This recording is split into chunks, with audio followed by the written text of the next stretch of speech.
Hi everyone. তো এটা মূল কনসেপ্টের আমাদের 4th ক্লাস। তো এই ক্লাসে তোমরা দেখবে তুল্যাঙ্ক ভার জিনিসটা কি, তারপরে স্থূল সংকেত জিনিসটা কি, পার্সেন্টেজ কম্পোজিশন বা শতকরা সংযুতি, এই 3টে টপিক হলো। তাহলে ফার্স্টে মৌলের তুল্যাঙ্ক ভার এই জিনিসটা কি, তার আগে ডেফিনেশনটা বলে দিই। দেখো, কোনো মৌলের যত ভাগ ওজন 1.008 ভাগ হাইড্রোজেন বা 8 ভাগ ওজনের অক্সিজেন বা 35.5 ভাগ ওজনের ক্লোরিনের সাথে যুক্ত হতে পারে, অথবা এই 1.008 ভাগ হাইড্রোজেন বা 8 ভাগ ওজনের অক্সিজেন বা 35.5 ভাগ ওজনের ক্লোরিনকে কোনো যৌগ থেকে প্রতিস্থাপিত করতে পারে, অথবা ওই ওজনের হাইড্রোজেন বা অক্সিজেন বা ক্লোরিনকে অন্য কোনো যৌগ থেকে প্রতিস্থাপিত করতে পারে। তত ভাগ ওজনকে ওই মৌলের তুল্যাঙ্ক ভার বলে। হয়েছে? তাই তুল্যাঙ্ক ভারটা কী হলো, যে কোনো মৌলের যত ভাগ ওজন 1.008 ভাগ হাইড্রোজেন, 8 ভাগ ওজনের অক্সিজেন আর 35.5 ভাগ ওজনের ক্লোরিনকে বা ক্লোরিনের সাথে যুক্ত হতে পারে, অথবা ওই পরিমাণ হাইড্রোজেন, অক্সিজেন, ক্লোরিনকে কোনো যৌগ থেকে প্রতিস্থাপিত করতে পারে, ওই তত ভাগ ওজনটাকে বলা হয় তুল্যাঙ্ক ভার। হলো? তাহলে তুমি বলতে পারো যে মৌলের তুল্যাঙ্ক ভার সমান মৌলের ওজন বাই সংযুক্ত বা প্রতিস্থাপিত হাইড্রোজেনের ওজন ইন্টু 1.008। তাহলে এটা গেল হাইড্রোজেনের রেসপেক্টে। তাহলে তুমি যদি অক্সিজেন আর ক্লোরিনের রেসপেক্টে বলো, কি বলবে, যে মৌলের ওজন বাই সংযুক্ত বা প্রতিস্থাপিত অক্সিজেনের ওজন ইন্টু 8। যদি ক্লোরিনের রেসপেক্টে বলো, তাহলে মৌলের ওজন বাই সংযুক্ত বা প্রতিস্থাপিত ক্লোরিনের ওজন ইন্টু 35.5 হলো। তো এই হচ্ছে তোমার কেস। আচ্ছা, এরপরে এই তুল্যাঙ্ক ভারের আরেকটা অল্টারনেট ডেফিনেশন হয়, সেখানে আয়তনের রেসপেক্টে ডেফিনেশনটাকে বলা হয়। কীরকম? তাহলে তুমি বলতে পারো যে কোনো মৌলের যত ভাগ ওজন 11.2 লিটার হাইড্রোজেন বা 5.6 লিটার অক্সিজেন বা 11.2 লিটার ক্লোরিনের সাথে যুক্ত হতে পারে, বা ওই আয়তন পরিমাণ হাইড্রোজেন, অক্সিজেন বা ক্লোরিনকে কোনো যৌগ থেকে প্রতিস্থাপিত করতে পারে, তাকে ওই মৌলের তুল্যাঙ্ক ভার বলে। হলো? তাহলে এখানে কি বলবে, এখানে আয়তনের রেসপেক্টে বলবে।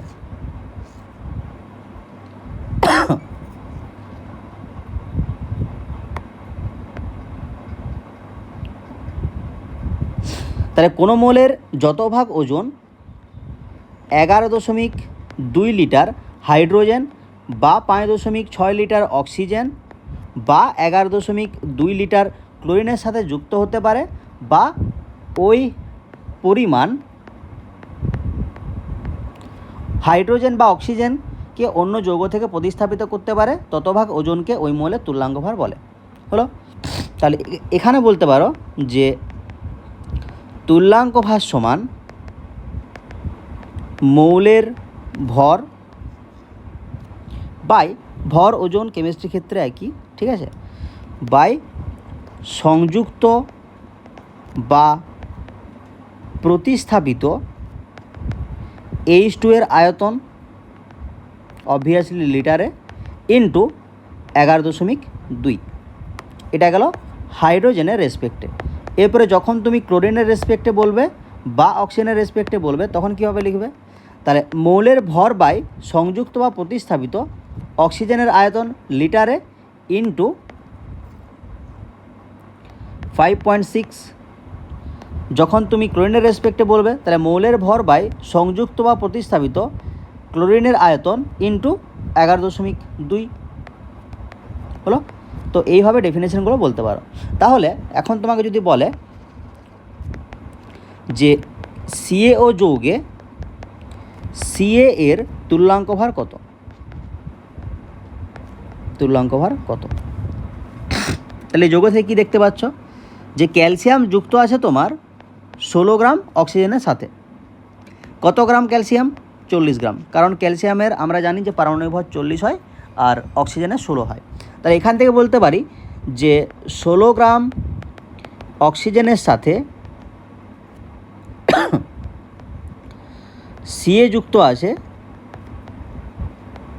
সমান 40 গ্রাম। তাহলে আমরা কি জানি যে যত ভাগ ওজন 8 ভাগ বা 8 গ্রাম অক্সিজেনের সাথে যুক্ত থাকবে সেটা হচ্ছে তুল্যাঙ্ক ভার। তাহলে বলতে পারি যে 8 গ্রাম অক্সিজেন ওর সাথে যুক্ত আছে কত? 40/16 ইন্টু 8, তাহলে 20 গ্রাম Ca এর সাথে। তাহলে 8 ভাগের সাথে যতটা যুক্ত থাকে সেটাই তো তুল্যাঙ্ক ভার। তাহলে এত এব Ca এর তুল্যাঙ্ক ভার কত হবে? 20। তুল্যাঙ্ক ভারে কোনো একক নেই, কারণ এই যে দেখলে না উপরেও ভর ছিল আর নিচেও ভর ছিল, তাহলে ভরে ভরে কেটে যাবে। ওকে, আচ্ছা এরপরে ধরো কোনো একটা বিক্রিয়া আছে যেখানে কোনো গ্যাস উৎপন্ন হচ্ছে। সাপোজ তোমাকে বলা আছে যে 3.26 গ্রাম জিঙ্ক অ্যাসিডের সাথে বিক্রিয়ায় 1.12 লিটার H2 গ্যাস উৎপন্ন করে। হলো, তাহলে জিঙ্কের আপেক্ষিক তুল্যাঙ্ক ভার কত? হয়েছে? তাহলে আমি একটা বিক্রিয়া ধরে নিচ্ছি। আচ্ছা ঠিক আছে, বিক্রিয়া ধরার দরকার নেই। দেখো এখান থেকে কী বলতে পারো, যেহেতু 1.12 লিটার হাইড্রোজেন গ্যাস উৎপন্ন করেছে, তাহলে হাইড্রোজেন গ্যাসটা কীভাবে উৎপন্ন হবে? কোনো একটা যৌগ থেকে হাইড্রোজেনকে প্রতিস্থাপিত করে উৎপন্ন হবে। ধরো যে জিঙ্ক প্লাস H2SO4 একটা বিক্রিয়া আছে, H2SO4 একটা অ্যাসিড, তাহলে এখান থেকে কী উৎপন্ন হয়? H2 plus ZnSO4। তাহলে ওই H2SO4 যৌগে হাইড্রোজেনটাকে প্রতিস্থাপিত করেই হাইড্রোজেন গ্যাসটা তৈরি করা হলো, তাই তো? তাহলে এই হাইড্রোজেন গ্যাসের আয়তন দেওয়া আছে 1.12 লিটার। তাহলে যতটাকে প্রতিস্থাপিত করেছিল তার আয়তন কত হবে? 1.12 লিটারই হবে। যতটা তৈরি হচ্ছে ততটাকে নিশ্চয়ই প্রতিস্থাপিত করেছে। আচ্ছা জিঙ্কের ভর কত দেওয়া আছে? 3.26 গ্রাম। হলো, তাহলে এখান থেকে বলতে পারো যে 1.12 লিটার হাইড্রোজেনকে প্রতিস্থাপিত করে 3.26 গ্রাম জিঙ্ক। তাহলে কি পড়েছিলাম যে 11.2 লিটারকে যত গ্রাম প্রতিস্থাপিত করতে পারে বা যত ভাগ ওজন প্রতিস্থাপিত করতে পারে সেটা হচ্ছে তার তুল্যাঙ্ক ভার। তাহলে এখান থেকে বলতে পারি যে 11.2 লিটার হাইড্রোজেনকে প্রতিস্থাপিত করে 3.26/1.12 ইন্টু 11.2 গ্রাম জিঙ্ক। তাহলে এখান থেকে কত আসবে? 32.6 গ্রাম জিঙ্ক। ব্যাস। ওকে, এরপরে বিভিন্ন মূলক বা আয়নের তুল্যাঙ্ক ভার বা অ্যাসিডের তুল্যাঙ্ক ভার বা লবণের তুল্যাঙ্ক ভার কী করে বের করে সেটা আমরা দেখব। আচ্ছা তার আগে দুটো ডেফিনেশন দেখব যে অ্যাসিডের ক্ষারগ্রাহিতা জিনিসটা কি? অ্যাসিডের ক্ষারগ্রাহিতা আর ক্ষারের অম্লগ্রাহিতা। ক্ষারের অম্লগ্রাহিতা। তাহলে অ্যাসিডের ক্ষারগ্রাহিতা মানে হচ্ছে এক অণু অ্যাসিড বিয়োজিত হয়ে যতগুলো H+ উৎপন্ন করবে। তাহলে এক অণু অ্যাসিড বিয়োজিত হয়ে যতগুলি H+ উৎপন্ন করে, ধরো HCl, তাহলে এটা ভেঙে কি উৎপন্ন করবে? H+, Cl-। তাহলে HCl এর ক্ষারগ্রাহিতা কত হবে? 1, কারণ একটা H+ উৎপন্ন করছে। ধরো H2SO4, তাহলে কি উৎপন্ন করবে? 2H+ SO4 2-। তাহলে একটা H2SO4 ভেঙে কটা H+ উৎপন্ন করলো? 2টা। তাহলে ক্ষারগ্রাহিতা হবে 2 হলো। এরপরে ক্ষারের অম্লগ্রাহিতা। তাহলে এখানে কি বলবে? যে এক অণু ক্ষার বিয়োজিত হয়ে যতগুলো H+ উৎপন্ন করে, এটা হচ্ছে ওই ক্ষারের অম্লগ্রাহিতা। তাহলে ধরো আছে NaOH, তাহলে এটা ভেঙে কি উৎপন্ন করবে? Na+OH-। তাহলে একটা NaOH ভেঙে কতগুলো OH- উৎপন্ন করলো? একটা। তাহলে এর ক্ষারগ্রাহিতা হবে, অম্লগ্রাহিতা হবে 1। ধরো AlOH এর হোল 3 আছে, তাহলে কি উৎপন্ন করবে? Al3+ 3OH-। তাহলে একটা AlOH এর হোল 3 ভেঙে করে 3টা OH- উৎপন্ন করছে, তাহলে অম্লগ্রাহিতা কত হবে? 3। তাহলে এইভাবে ক্ষারগ্রাহিতার অম্লগ্রাহিতা অ্যাসিড আর ক্ষারের বের করানো হয় হলো। এরপরে কিছু সূত্র একটু লিখে নাও, যে মূলক বা আয়নের তুল্যাঙ্ক ভার, এটা সমান কি হবে? মূলকের সংকেত ভর। আচ্ছা, একটা কথা বলে দিই, যে মূলক বা আয়নের ক্ষেত্রে আর আয়নীয় যৌগের ক্ষেত্রে বা লবণের ক্ষেত্রে আণবিক ভরের জায়গায় সংকেত ভর কথাটা ব্যবহার করা হয়, কারণ ওই বিভিন্ন লবণের কিন্তু অণুর প্রকৃত কোনো অস্তিত্ব নেই, তার জন্য ওদের ক্ষেত্রে আণবিক ভর কথাটা ইউজ করা হয় না, সংকেত ভর কথাটা ইউজ করা হয়। তাহলে মূলকের সংকেত ভর বাই মূলকের যোজ্যতা, এটা হচ্ছে মূলকের তুল্যাঙ্ক ভার।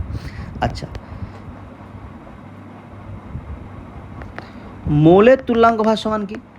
মৌলের তুল্যাঙ্ক ভার সমান হবে মৌলের পারমাণবিক ভর বাই মৌলের যোজ্যতা। আচ্ছা, অ্যাসিডের তুল্যাঙ্ক ভার, এটা সমান কি হবে? অ্যাসিডের আণবিক ভর বাই ক্ষারগ্রাহিতা। নেক্সট, ক্ষারের তুল্যাঙ্ক ভার সমান কী হবে? ক্ষারের আণবিক ভর বাই অম্লগ্রাহিতা হলো। তাহলে এইভাবে বিভিন্ন অ্যাসিড, মূলক বা আয়ন বা মৌল, এদের তুল্যাঙ্ক ভার তুমি বের করতে পারো। আচ্ছা, এরপরে নেক্সট আছে লবণের তুল্যাঙ্ক ভার। লবণের তুল্যাঙ্ক ভার, লবণ মানে ধরো NaCl, MgCl2, AlCl3, এগুলো হচ্ছে লবণ। তাহলে ওদের তুল্যাঙ্ক ভার কী করে বের করবে? তাহলে প্রথমে লিখবে যে লবণের সংকেত ভর, একটু আগেই বললাম লবণ বা আয়নের ক্ষেত্রে আণবিক ভর বা পারমাণবিক ভর কথা ব্যবহার করা হয় না, সংকেত ভর কথাটা ব্যবহার করা হয়। তাই লবণের সংকেত ভর বাই ক্যাটায়নের সংখ্যা ইন্টু যোজ্যতা, এটাও করতে পারো, অথবা অ্যানায়নের সংখ্যা ইন্টু যোজ্যতা। হয়েছে? তাহলে লবণের তুল্যাঙ্ক ভার কীভাবে করবে? লবণের সংকেত ভর বাই হয় ক্যাটায়নের সংখ্যা ইন্টু যোজ্যতা অথবা অ্যানায়নের সংখ্যা ইন্টু যোজ্যতা। আচ্ছা, আর একটা ফর্মুলা আছে যে লবণের তুল্যাঙ্ক ভার সমান ক্যাটায়নের তুল্যাঙ্ক ভার প্লাস অ্যানায়নের তুল্যাঙ্ক ভার। ক্যাটায়ন বা অ্যানায়ন মানে হচ্ছে মূলক, তাহলে মূলকের তুল্যাঙ্ক ভার বের করতে তোমরা জানো তুল্যাঙ্ক ভার। তাহলে ধরো Al2SO4 এর হোল 3, এটা একটা লবণ, তাহলে এর তুমি তুল্যাঙ্ক ভার বের করবে। তাহলে ফার্স্ট সূত্রটা দিয়ে যদি করো, তাহলে Al2SO4 এর হোল 3 ভাঙে কীভাবে? 2Al3 প্লাস 3SO4 2 মাইনাস হয়েছে। তাহলে এর তুল্যাঙ্ক ভার বের করতে গেলে লবণের সংকেত ভর, তাহলে Al2SO4 হোল 3 ক্যালকুলেশন করবে, এটা 342 আসবে, বাই ক্যাটায়নের সংখ্যা ইন্টু যোজ্যতা, তাহলে ক্যাটায়ন কটা আছে 2টা, যোজ্যতা কত 3, অথবা তুমি এটাও লিখতে পারো অ্যানায়নের সংখ্যা ইন্টু যোজ্যতা, অ্যানায়ন কটা আছে 3টা, যোজ্যতা 2। তাহলে দেখো 342/6 হচ্ছে, তুমি ক্যাটায়নের সংখ্যা ইন্টু যোজ্যতা নাও তাও 6 হচ্ছে, অ্যানায়নের সংখ্যা ইন্টু যোজ্যতা নাও তাও 6 হচ্ছে, তাহলে 342/6, তাহলে এটা ক্যালকুলেশন করলে আসবে 57 হলো। আচ্ছা, এরপর অন্য ডেফিনেশনটা দিয়ে যদি করা যায় বা অন্য সূত্রটা দিয়ে করা যায় যে ক্যাটায়নের তুল্যাঙ্ক ভার প্লাস অ্যানায়নের তুল্যাঙ্ক ভার, তাহলে ক্যাটায়ন কে আছে Al3 প্লাস, অ্যানায়ন কে আছে SO4 2 মাইনাস, তাহলে এদের তুল্যাঙ্ক ভার করে যোগ করলেই হয়ে যাবে।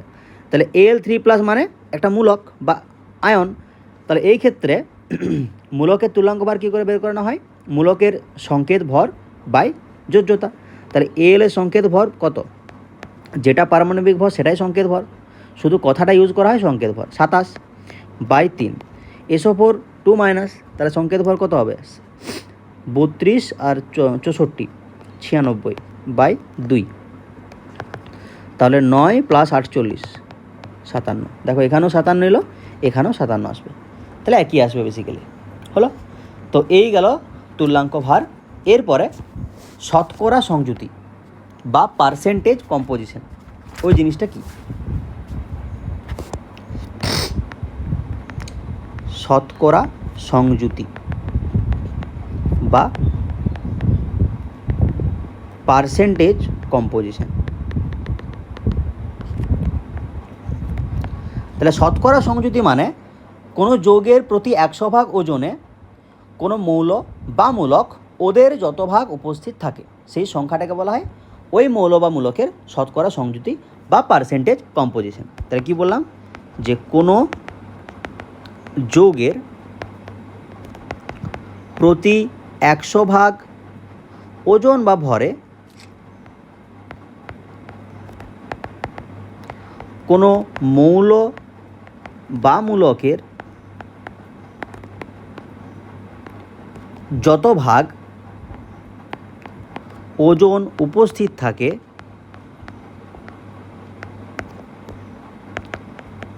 সেই সংখ্যাকে ওই মৌল বা মূলকের শতকরা সংযুতি বলে। দেখো একটা এক্সাম্পল দিলে বুঝতে পারবে, ধরো জল, তাহলে জলের মধ্যে তোমাকে হাইড্রোজেন আর অক্সিজেনের শতকরা সংযুতি বের করতে হবে। তাহলে জলের মধ্যে আছে কি, জলের আণবিক ভর কত হয় বা গ্রাম আণবিক ভর 18, এখানে হাইড্রোজেন কত আছে 2 গ্রাম, অক্সিজেন কত আছে 16 গ্রাম। তাহলে তুমি বলতে পারো এই যৌগটার ভর হচ্ছে 18 গ্রাম, এখানে হাইড্রোজেন কত আছে 2 গ্রাম, অক্সিজেন 16 গ্রাম।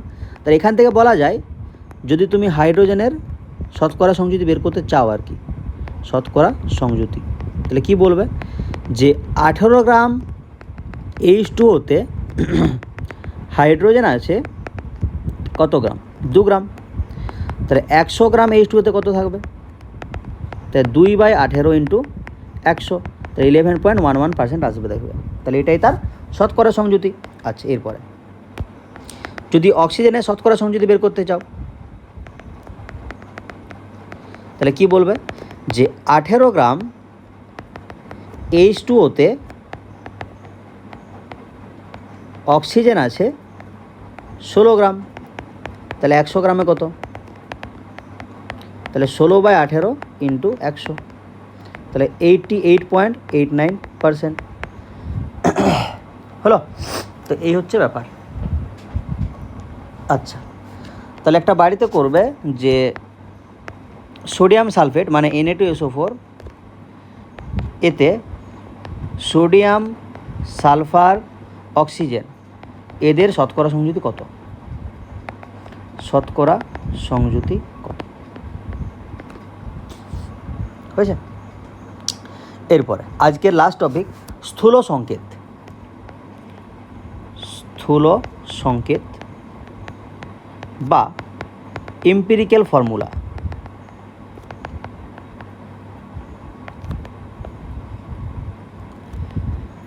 হয়েছে।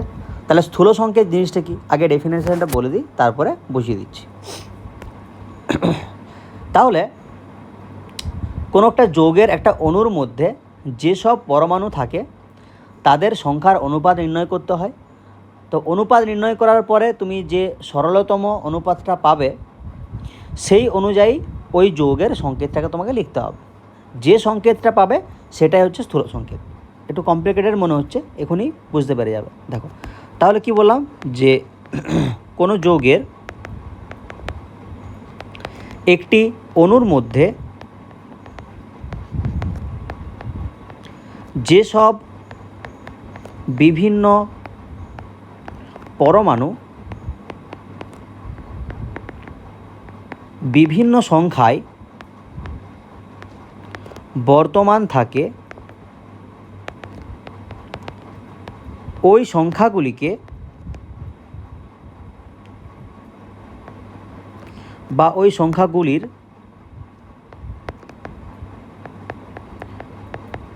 পূর্ণ সংখ্যার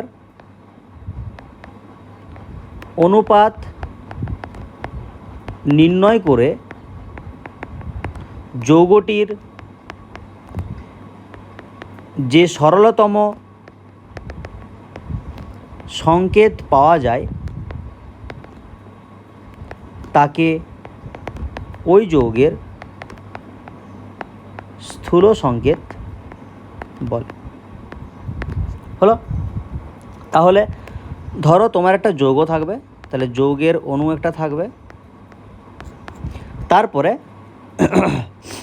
ওই পরমাণুগুলোর অনুপাত তুমি লিখবে, পরমাণুর অনুপাত,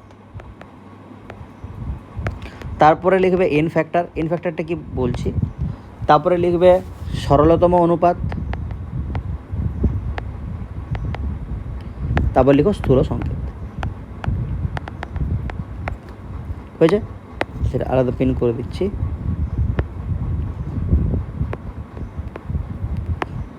হলো? তাহলে ধরো তোমার যৌগের অণুটা হচ্ছে C6H6, তাহলে এখানে পরমাণুর অনুপাত, মানে এখানে পরমাণু কে আছে, কার্বন আর হাইড্রোজেন, এদের অনুপাত কত, 6:6। তাহলে এটা কত দিয়ে কাটবে, 6 দিয়ে কাটবে, তাহলে এন ফ্যাক্টর হচ্ছে 6, মানে যত দিয়ে ওই অনুপাতটায় কাটা হবে সেটা হচ্ছে এন ফ্যাক্টর। তাহলে সরলতম অনুপাত কত হবে, 1:1, 6 দিয়ে কাটার পরে। তাহলে স্থূল সংকেত কী হবে, দেখো কার্বন একটা হয়ে গেছে, হাইড্রোজেন একটা হয়ে গেছে, 1:1 মানে কার্বন একটা আর হাইড্রোজেন একটা, তাহলে C1H1, বা লিখতে পারো CH মানেই বোঝায় C1H1, তাহলে এটা হচ্ছে স্থূল সংকেত। হলো? ধরো C6H12O6 আছে, H12O6, তাহলে এখানে অনুপাত কত, 6:12:6, তাহলে কত দিয়ে কাটবে, 6 দিয়ে, তাহলে সরলতম অনুপাত কত হবে, 1:2:1, তাহলে কি লিখতে পারো, C1H2O1 বা CH2O, এটা হচ্ছে স্থূল সংকেত। হয়েছে? আচ্ছা, এরপরে দেখো একটা জিনিস লিখতে পারি, যে আণবিক সংকেত সমান স্থূল সংকেত নিচে পাওয়ারে n। কেন বলো তো, যে আণবিক সংকেত ধরো C6H6, স্থূল সংকেত কী লিখলাম, C1H1 কত দিয়ে কেটেছিলাম, 6 দিয়ে কেটেছিলাম, ওই যে এন ফ্যাক্টর, ওইটা হচ্ছে n। তাহলে দেখো এই নিচে 6-এর সাথে 1 গুণ করলে এই 6টা পাবে, আবার নিচে 6-এর সাথে 1 গুণ করলে এই 6টা পাবে, তার জন্য ওই এনটাকে নিচে লেখা হচ্ছে। হলো? আবার এখান থেকে লেখা যায় আণবিক ভর সমান n ইন্টু স্থূল ভর। হয়েছে? এবারে এনটা এখন কেন সামনে লিখলাম, ভরটা তো যে কোনো সংখ্যা, ধরো 10, এনের একটা মান থাকবে ধরো 2, স্থূল ভরের একটা মান থাকবে 5। স্থূল ভরটা কি, ওই স্থূল সংকেত থেকে যে ভরটা পাবে সেটা হচ্ছে স্থূল ভর। ধরো CH, এই স্থূল ভর তোমাকে বের করতে হবে, তাহলে কার্বন 12, হাইড্রোজেন 1, তাহলে 13, তাহলে CH এর স্থূল ভর হচ্ছে 13। তাহলে স্থূল সংকেত থেকে যে ভরটা পাওয়া যায় সেটা হচ্ছে স্থূল ভর। হলো? আচ্ছা, এরপর স্থূল সংকেত থেকে, আচ্ছা স্থূল সংকেত থেকে না, শতকরা সংযুতি থেকে স্থূল সংকেত নির্ণয়, মানে শতকরা সংযোগে দেওয়া থাকবে, সেখান থেকে তোমাকে স্থূল সংকেত নির্ণয় করতে হবে। তাহলে এর কতগুলো স্টেপ আছে, স্টেপ কি কি? তাহলে ফার্স্ট স্টেপে কী করবে, যে যৌগের প্রতিটি মৌলের শতকরা সংযুতি যদি না দেওয়া থাকে সেই ক্ষেত্রে আগে বের করে নিতে হবে। না দেওয়া থাকলে শতকরা সংযুতি বের করে নিতে হবে। এটা হচ্ছে ফার্স্ট কাজ। সেকেন্ড কাজ কি, ওই শতকরা পরিমাণকে বা শতকরা সংযুতিকে, শতকরা পরিমাণকে ওই মৌলগুলির